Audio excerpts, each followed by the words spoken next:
разу. Я тоже на всех, но меня с одного просто возили просто тело. Понимаешь? Да, на ФП нельзя было приносить алкоголь. Ну, точнее, там, тумароль, его продавали только внутри. В воровском кармане.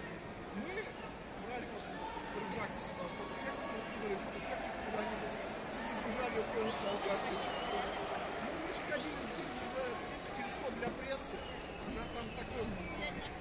Мы поролись в один момент просто вдрызг. Я с утра проснулся дома, я не помню, как я добрался.